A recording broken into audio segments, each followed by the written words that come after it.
बहुत interesting video topic पे लेके आए हुए हैं, जिसमें कि लोन ऐप होते हैं, बैंकिंग लोन ऐप होता है, और जो फर्जी टाइप के ऐप होते हैं उनके बारे में हम लोग आज डिस्कशन करेंगे।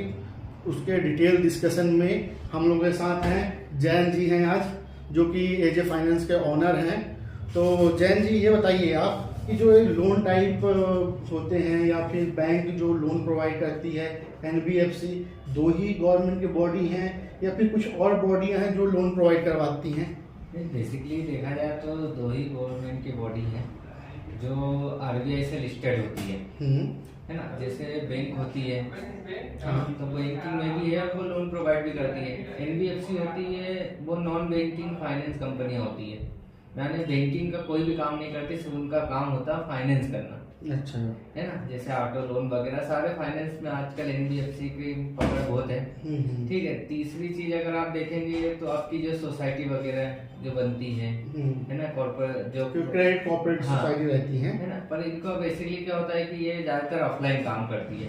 ये अपने जो सदस्य उन्हीं को लोन देती है, तो ये अपन लोन में इनको ऐड नहीं करते हैं।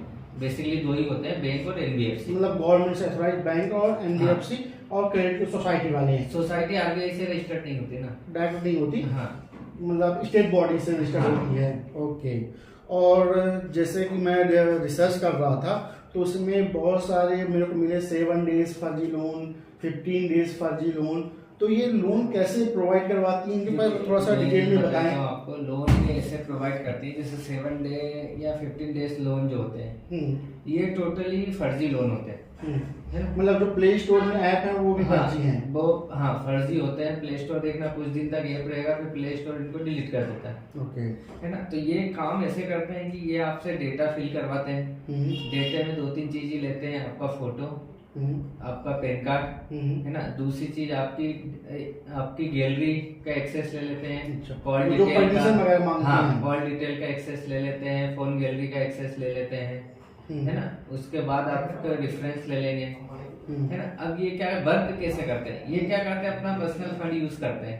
इनके पास कोई रजिस्ट्रेशन नहीं होता है, इनके पास शॉप एस्टेब्लिश लाइसेंस से कुछ नहीं होता है। मतलब इनके पास कोई डॉक्यूमेंट नहीं होता गवर्नमेंट। हाँ, कोई डॉक्यूमेंट कुछ नहीं होता है। ये 3-4 लोग मिलके कर लेते हैं। ये क्या करते हैं बेसिकली, जैसे आपको 4,000 रुपए का लोन दिया, अब 4,000 के लोन में आपसे क्या करेंगे, आपको 2,000 रुपए आपके अकाउंट में भेज दिया। और जब वो 2,000 रुपए आपके अकाउंट में आएगा ना, तो वो एक पर्टिकुलर नाम से आएगा, इंडिविजुअल नेम। अच्छा, जैसे मैंने यदि मान लीजिए बैंक से लोन लिया या फिर उससे, तो बैंक के नाम से मेरे पास आएगा। जैसे मान लीजिए एसबीआई से आपने लोन लिया तो वो एसबीआई के नाम से आएगा, लेकिन इसमें एक पर्टिकुलर नाम से आता है।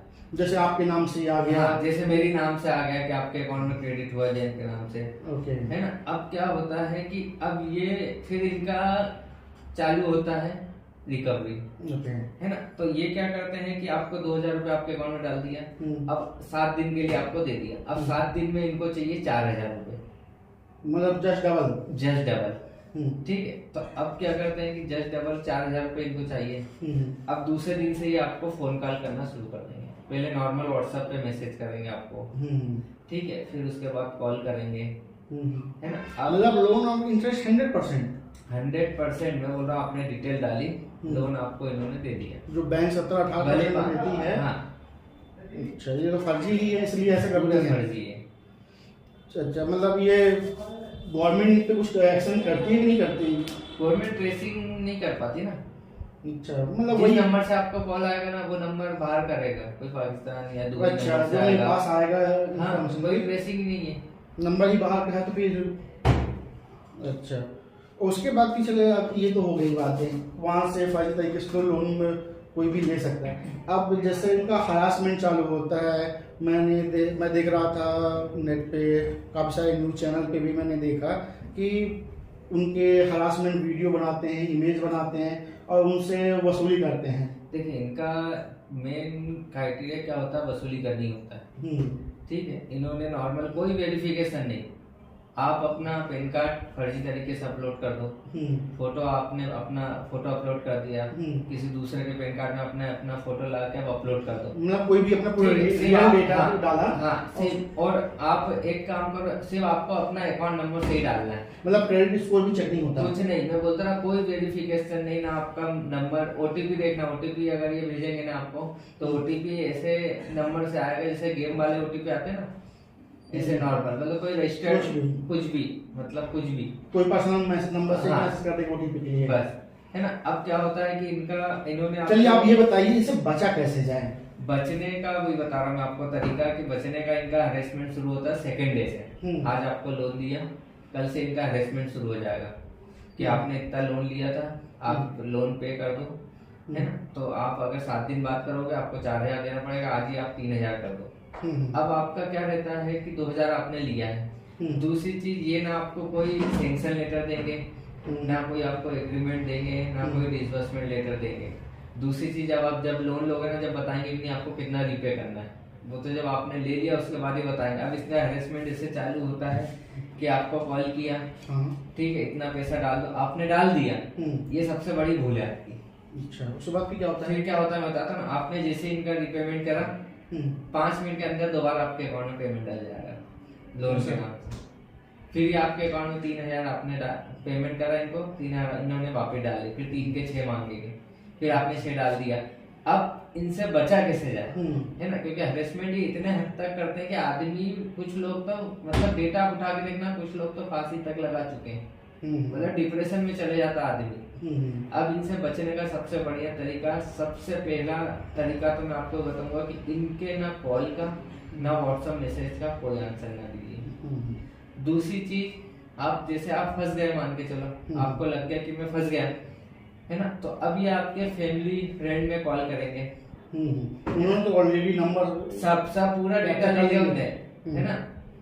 अब डेटा क्या होता है, इनमें बहुत अच्छी बात अपने लिए होती है जो लोगों को नहीं पता होता कि इनके पास पूरी फोन बुक नहीं रहती है, सिर्फ ऊपर के 40-50 नंबर रहते हैं। और जैसे बोलते हैं ना कि आपकी गैलरी का एक्सेस, गैलरी का डेटा ये स्टोर ही नहीं कर सकते, सिर्फ आपकी जो सिंगल फोटो जो आपने अपलोड करने हैं लेते समय लोग सिर्फ उसी का यूज करते हो, और कोई गैलरी तो जैसे लोग घबराते हैं ना, हमारे गैलरी का एक्सेस ले लिया, तो वो उससे लोग, मेरा ना बस आपके व्यूअर से ये कहना है कि उससे घबराई मत, गैलरी का कोई भी एक्सेस नहीं होता, क्योंकि इनके पास कोई इतना बड़ा सर्वर नहीं होता है कि ये इतना डेटा स्टोर कर ले, क्योंकि ये एक दिन में 1000 लोगों को लोन बांटते हैं।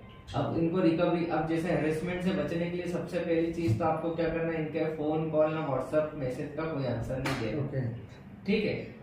दूसरी चीज, आप अपने व्हाट्सएप पे, फेसबुक पे सब जगह स्टेटस लगा लो कि मैं फर्जी लोन है, मतलब मेरा मोबाइल हैक हो गया था। या फिर आप अगर रिश्तेदारों को बोलोगे कि मैंने फर्जी लोन ऐप से लोन ले लिया, तो लोग बोलेंगे तो भर दो, कोई दिक्कत नहीं, थोड़ा ज्यादा ही है, भर दो, टेंशन खत्म। लेकिन भरना आपकी सबसे बड़ी गलती है, वहाँ से हरासमेंट चालू हो जाएगा आपका, वो फिर डबल हरासमेंट चालू, क्योंकि आप देने के लिए तैयार हो गए ना। फिर 5, 10, 15, 20, 25 मैंने ऐसे लोगों से मिला हूँ जिनको एक तो दोस्तों, यदि आपके साथ ऐसा होता है तो सबसे पहले साइबर सेल में जाके कंप्लेन करें, या फिर ऑनलाइन गवर्नमेंट की वेबसाइट है, नीचे डिस्क्रिप्शन में दिया हुआ है, आप सबसे पहले जाके गवर्नमेंट के पोर्टल में जाके कंप्लेन करें। देखिए, मैं आपको एक रूटीन वाइज बताता हूँ बचने का। सबसे पहले तो क्या करना है आपको, जिस ऐप से आपने वो लिया है ना, उस ऐप को आपको क्या करना है, पहले परमिशन जाके सारी परमिशन नॉट अलाउ करनी है, नॉट अलाउ करके ऐप आपको अनइंस्टॉल कर देना। इससे क्या होगा, आपकी जो कॉल डिटेल है करंट की, वो इनके पास नहीं जाएगी, है ना। ये शुरू के फोन बुक ले ली इन्होंने, है ना। अब क्या करना है आपको, दूसरी चीज, आपके व्हाट्सएप और फेसबुक पे एक स्टेटस लगाना है कि मेरा मोबाइल हैक हो गया था, किसी ने मेरा डेटा हैक कर लिया है, और अब वो मेरी पर्सनल डिटेल में गंदे गंदे फोटो वीडियो बना के लोगों को भेज रहा है। तो आपको अगर मेरे रिलेटेड कुछ भी आए तो उसको आप एंटरटेनमेंट नहीं करें, और वो उस नंबर को आप ब्लॉक कर दें, है ना। फिर तीसरी चीज आपको क्या करना है, साइबर में जाना है या फिर अपने नजदीकी थाने में सबसे पहले इनके खिलाफ एक कंप्लेंट देनी है। उस कंप्लेंट को भी आपको व्हाट्सएप स्टेटस और फेसबुक में लगाना है, है ना। बाकी ये ट्रेसिंग बहुत मुश्किल से ट्रेस होते हैं। दूसरी चीज मैं बोलूंगा, इनका जो आपने पैसा लिया है वो पैसा बेहतरीन मुझसे खाइए पिए, ऐसा करिए और रिटर्न मत करिए। मैं बता बस एक रहा हूँ इन्फॉर्मेशन गवर्नमेंट को दे दीजिए हाँ, कि ऐसा हुआ है मेरे साथ। अगर आपने रिटर्न कर दिया ना भाई साहब, तो मैं बता रहा हूँ आप इनके चंगुल में आ गए। क्योंकि देखिए ये एक दिन में मान के चलिए 100 लोगों को ये लोन बांटते हैं। 100 में से 20 लोग तो ऐसे होते हैं जो इनको रिस्पॉन्स नहीं करते, जिनको कोई पड़ा नहीं है कि किसी को फोटो भेज दे, कुछ भी भेज दे, कोई दिक्कत नहीं। अब 80 लोगों को क्या ये हैरेसमेंट शुरू करते हैं। ठीक, अब 80 लोगों में से 20 लोग ही ऐसे पकड़ते हैं जो इनको रेगुलरली पेमेंट दे सकता है, है ना। तो बस उनको ही बार-बार जब तक आज बर्बाद ना हो जाए तब तक इनका हैरेसमेंट चलता रहेगा। हाँ, तो मेरे हिसाब से तो इनका बिल्कुल पेमेंट मत करिए, है ना। दूसरी चीज, इनका पूरा पैसा ये आए ना तो बाकायदा इनको गाली गलौज करो। जैसे ही ये इनका कॉल आए, अगर आपने गलती से उठा लिया तो अच्छा, मतलब सीधा सीधा इंटरटेनिंग, क्योंकि ये सामने से गाली देंगे आपको। अगर मैं बताऊं आप डर गए ना, आप इनको जैसा ये बोल रहे हैं ना वैसा जवाब देना शुरू करो। अच्छा, वो डायरेक्ट क्लियर मना बोलो, मैंने कोई लोन लिया ही नहीं। ओके। क्योंकि ये इतने इनको यही नहीं तो पता। दोस्तों आप समझ गए होंगे कि इस टाइप के फर्जी लोन से कैसे बचें, और मैं तो ये बोलूँगा कि इस टाइप के फर्जी लोनों से आप लोन ही मत लें। आप जो गवर्नमेंट के थ्रू एथोराइज्ड हैं NBFC और बैंक, उसी से आप लोन लें। तो बहुत बहुत धन्यवाद जैन जी आपका, और please like and subscribe my channel, और नीचे साइबर सेल